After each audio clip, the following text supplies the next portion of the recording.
يسألونني يقولون يا ربنا يسألونك الجنة، ثم يقول وبماذا يستعيذون بي؟ يقولون يا ربنا يستعيذون بك من النار، فيقول الله سبحانه وتعالى أشهدكم يا ملائكتي أني قد غفرت لهم. Kemudian Allah juga bertanya kepada malaikat, wahai malaikatku, mereka duduk zikir nyebut nama saya, apa yang mereka minta?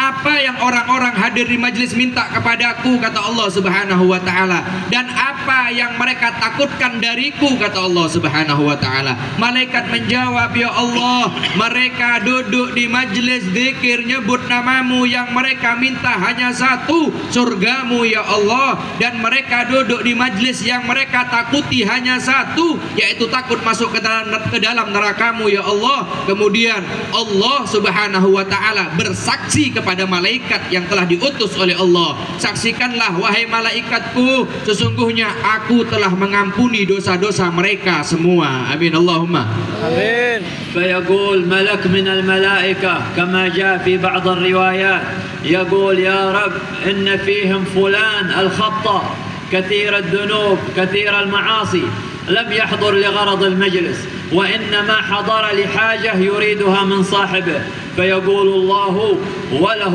قد غفرت، هم القوم لا يشقى بهم جليسهم. Kemudian ada satu malaikat yang mana malaikat protes, malaikatnya tidak terima. Kenapa malaikat kok protes?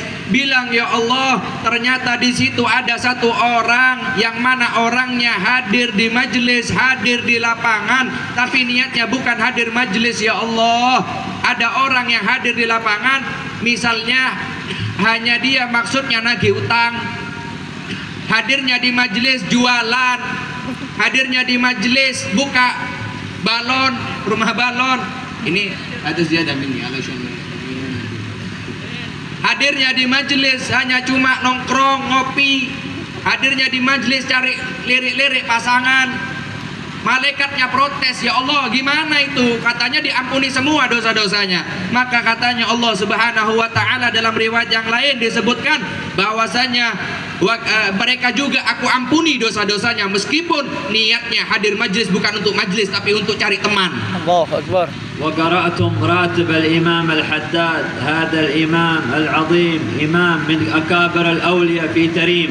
هذا الإمام بحر في العلوم، من أكابر الأولياء، حتى لقب بشيخ الدعوة وبقطب الدعوة والإرشاد. هذا الإمام الحداد عبد الله بن علوي الحداد كان يركع في كل يوم 100 ركعة في وقت الضحى، يصلي كل يوم 100 ركعة.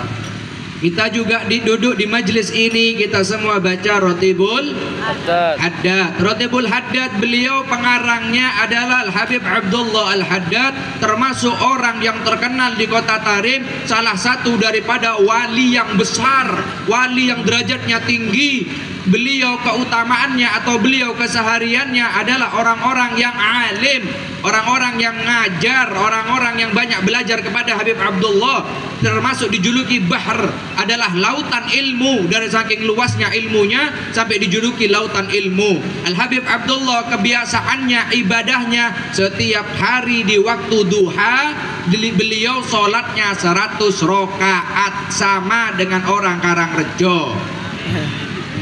هذا الإمام الحداد أصيب بالعماء من صغره، ولكن الله أعطاه عين البصيرة، فصار يشاهد بقلبه، فألف كثير من الكتب وعنده كثير من العلوم، حتى كان بعض الناس يستغرب من كتب الإمام الحداد، فقال كيف هذا الإمام أعمى ويؤلف هذه الكتب بهذه الفصول المنسقة، بهذه الفصول المرتبة وهو أعمى. فلما جاء ذلك الرجل وأراد أن يرى ذلك الإمام وأراد أن يشوف الإمام الحداد من هذا الإمام الحداد، جاء مرة إلى تريم من أجل يرى الإمام الحداد، فجلس في مجلس، فجيء بالقهوة ديرة القهوة، فإذا بالإمام الحداد يشير إلى ذلك الرجل، والإمام الحداد أعمى، يشير إلى ذلك الرجل ويقول له يا فلان شوف ذبابة سقطت في الكأس حقك هذا. ما شاء الله. Al-Habib Abdullah Al-Haddad Dari saking banyaknya ilmunya, beliau itu semenjak kecil, Habib Abdullah Haddad pengarang Rotib ini diberi cobaan musibah oleh Allah. Masih kecil matanya dibutakan oleh Allah karena sakit. Akan tetapi karena beliau adalah wali daripada wali-walinya Allah yang terpilih, diganti mata yang melihat secara zahir, diganti oleh Allah mata hati yang lebih tajam bisa melihat. Nah, orang yang heran dengan Habib Abdullah Haddad ada satu orang. Dia heran kenapa Habib Abdullah Haddad ini orangnya buta tapi karangan kitabnya banyak sekali. Karangan kitabnya luar biasa. Ada ratusan kitab yang dikarang oleh Al-Habib Abdullah Haddad. Padahal orangnya buta, tidak bisa melihat. Sampai pada suatu saat ada orang datang ke kota Tarim, datang ke majelisnya Al-Habib Abdullah Al-Haddad, ingin membuktikan bahwasanya beliau adalah orang wali. Kok heran, wali bisa nulis, bisa ngarang kitab. Akhirnya pada saat hadir majelis taklim, majelis sholawat seperti ini, dikasih kopi, satu orang satu gelas kopi. Jadi ada hidangannya. Kalau di sini hidangannya aqua, kalau di Tarim hidangannya kopi satu gelas. Kemudian tatkala orang itu mau minum kopi, Al-Habib Abdullah Al-Haddad nunjuk orang tadi yang niatnya penasaran, heran.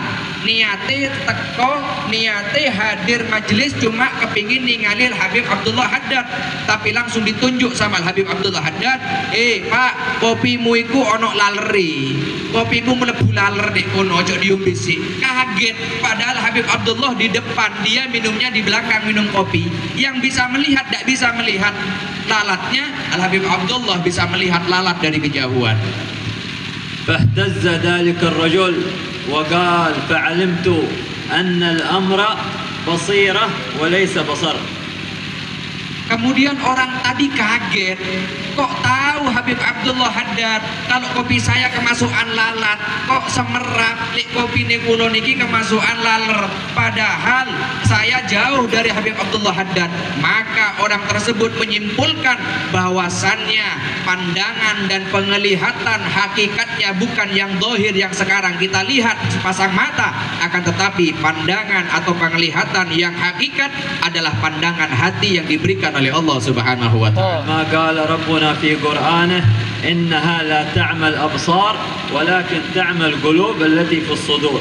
كم من أعمى لكن بصيرته مفتوحة، يشوف في قلبه الأنبياء قدامه، يشوف الأرواح الطاهرة عندما تحضر، أرواح الأولياء، أرواح الملائكة عندما تحضر. هكذا الأولياء يرون بعيون قلوبهم إن أعميوا بعضهم، لكن الكثير منهم ما شاء الله عينه وقلبه مفتوحة، يرى ما شاء الله هذه الأرواح، أرواح الأولياء عندما تحضر مجالس الذكر، يرى الملائكة عندما تتنزل. هكذا الله أعطاهم هذه المواهب، وكل من صدق مع الله سبحانه وتعالى يكشف الله عن قلبه فيرى هذه الأمور التي تغيب عن أعين كثير من الناس. Makanya disebutkan dalam Al-Quran, sesungguhnya sejatinya kedua mata ini juga melihat, akan tetapi hakikat penglihatan itu adalah yang ada di hati. Penglihatan itu ada di hati. Makanya para wali-walinya Allah Subhanahu wa ta'ala, berapa banyak mereka yang buta matanya, yang tidak bisa melihat matanya, tapi diberikan keistimewaan, hatinya bisa terang, hatinya bisa melihat. Memang banyak orang-orang melihat kita sekarang burung yang terbang, melihat orang-orang berjalan, tapi berapa banyak daripada wali-wali Allah Subhanahu wa ta'ala yang diberikan keistimewaan karena kejujuran mereka ibadah dan ingin dekat kepada Allah. Allah bukakan pintu hatinya, Allah bukakan pintu matanya, sehingga beliau para wali-wali Allah yang melihat daripada hati itu melihat malaikat sedang turun dari mata hatinya, mereka bisa paham sekarang malaikat sedang turun. ومرة كان الإمام الحداد أيضا يعمل درس في مسجده في تريم، مسجد الهجيرة. كان يعمل الدرس، فإذا جاء الإمام الحداد يفرشوا له سجادتين تحته يجلس عليها ويعمل الدرس. ومرة حضر أحد الشياب الكبار من العلماء فنظر إليهم وهم يفرشون للإمام الحداد هذه السجادتين فقال في نفسه ايش هذا؟ عبد الله بن علوي الحداد رجل عادل له شاب ويفرشون له 2 سجاجيد، كيف هذا؟ أنكر عليه. فلما جاء الإمام الحداد وجلس على تلك المصلى وبدأ في درسه، فإذا به يزخر بالعلوم كأنه بحر يتحرك بالعلوم. فقال ذلك الرجل: يا جماعة، هذا عبد الله بن علوي الحداد يستحق أن تفرشوا له 10 سجاجيد وليس سجادتين. Suatu ketika Al-Habib Abdullah Al-Haddad sedang ngajar di suatu langgar, di suatu musola. Ngajar, kemudian ada orang yang beber utawi nopo beberaken 2 sajadah. Biasanya kalau alim ulama dibeberno 1 karpet, niki mboten, 2 sajadah dibeberaken. 2 sajadah dibeberkan untuk Al-Habib Abdullah Al-Haddad. Masih muda usianya, tidak begitu tua. Sehingga ada seorang waktu itu yang hadir di majelis tidak terima. Kenapa? Iki wong sik enom, ini orang masih muda kok dikasih sejadah 2. Biasanya orang yang sejadahnya 2 itu orang alim.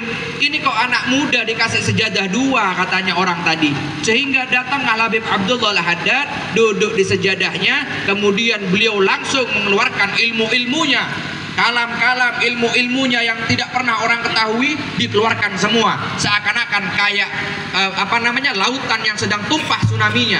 Artinya apa? Semua dikeluarkan ilmunya Habib Abdullah Haddad, sehingga orang tadi yang tidak suka kemudian menjadi yakin, ngomong sama orang-orang yang hadir, Bapak, sampean kalau gelar atau sampean beberakan 2 sajadah keliru.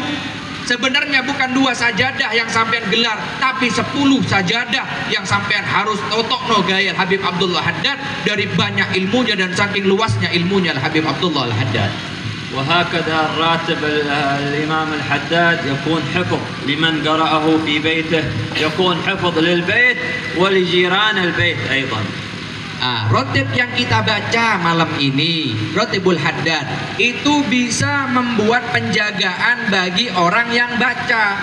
Kalau bacanya istiqomah, rumahnya dijaga sama Allah. Bahkan bukan hanya rumah yang dijaga oleh Allah, tonggo-tonggo nih sampean pun kecipratan barokai Rotibul Haddad juga dijogo sama Allah Subhanahu wa taala. Hatta dzakaru anna fatah atau bint في بريطانيا في زمننا هذا هكذا بعض الشباب أرادوا أن يغتصبوا تلك البنت، فلما كانوا خلفها يمشون وكلما تقدموا نحوها تراجعوا وكأن شيء يرجعهم وشيء يمنعهم عنها، كلما أرادوا أن يقتربوا منها تباعدوا عنها وخافوا، كأنه شيء خلفها يحميها من أولئك الأشرار. فلما سألوا عن تلك البنت، عن تلك الفتاة، سألوا عنها وسألوها ايش تعملين، ايش تقولين، شيء أذكار تذكرين الله بها حتى صار لنا هذا الموقف معك؟ فقالت لهم أني مواظبة على راتب الإمام الحداد. Ini ada cerita ini orang yang istiqomah sering baca Rotibul Haddad, seorang perempuan yang mana perempuan ini tinggalnya di Britania. Britania itu di mana? Inggris. Di mana Britania? Inggris. Tonggo nih Karangrejo, Karanganyar sebelahan. King numpak pesawat 5 jam. Kenapa orang perempuan ini? Orang perempuan ini waktu jalan di jalan yang sepi, ada segerombolan anak pemuda ingin dekat, kepingin diculik, kepingin melakukan hal-hal yang tidak senonoh. Minta maaf, mau diperkaos anak perempuan ini. Setelah pingin diculik, mau diperkaos, dekat kepada anak perempuan, mundur lagi itu anak pemuda. 5 atau 6 lebih anak pemuda. Mau dekat lagi, mau diculik, mundur lagi. Kayak ada tameng yang jaga. Mau dekat lagi, mundur lagi. Sampai suatu ketika penasaran, tobat, dekat bukan untuk menculik tapi mau tanya, perempuan, anak gadis, saya kemarin tadi malam mau nyulik sampean, tapi kenapa kok saya seakan-akan ini tidak bisa maju, kok ada yang menghalangi? Apa amalan kamu? Apa yang kamu lakukan? Punya sihir? Apa punya ilmu? Apa punya apa kamu ini? Dijawab, enggak, saya tidak punya sihir, cuma saya kebiasaannya setiap hari sering baca Rotibul Haddad, makanya saya dilindungi oleh Allah Subhanahu wa taala. فمن واظب على هذا الراتب الشهير كان سببا في حفظه من الله سبحانه، كان سببا في حفظه وفي حلول الخيرات والبركات عليه وعلى أولاده، وكل من واظب عليه يرى البركة بعينه في ماله وفي ولده وفي أموره الدنيوية، وما شاء الله وسعادة إن شاء الله في الأخرى، لأن هذه كلها أذكار نبوية، أذكار محمدية، كلها جاءت على لسان النبي محمد صلى الله عليه وسلم، إلا أن الإمام الحداد جمعها للناس واختصرها حتى يسهل على الناس أن يقرؤوها. Makanya orang yang senantiasa istiqomah baca Ratibul Haddad, bukan hanya di majelis ini 1 bulan sekali, tapi di rumahnya baca Ratibul Haddad, itu sebab penyebab sampean dilindungi oleh Allah Subhanahu wa taala. Bukan hanya cuma dilindungi, tapi penyebab datangnya keberkahan, datangnya rahmat. Rahmat itu dan keberkahan datangnya kepada sampean, kepada anak-anak sampean, kepada keluarga sampean, kepada tetangga-tetangga sampean, karena barokahnya sampean baca Ratibul Haddad. Makanya Ratibul Haddad ini zikir-zikir bukan zikir pas ngarang, tapi zikirnya Ratibul Haddad ini ada hadisnya dari Nabi Muhammad. Itu adalah wiritannya Nabi Muhammad dikumpulkan sama Al Habib Abdullah Haddad. Makanya barokah. فيه الباقي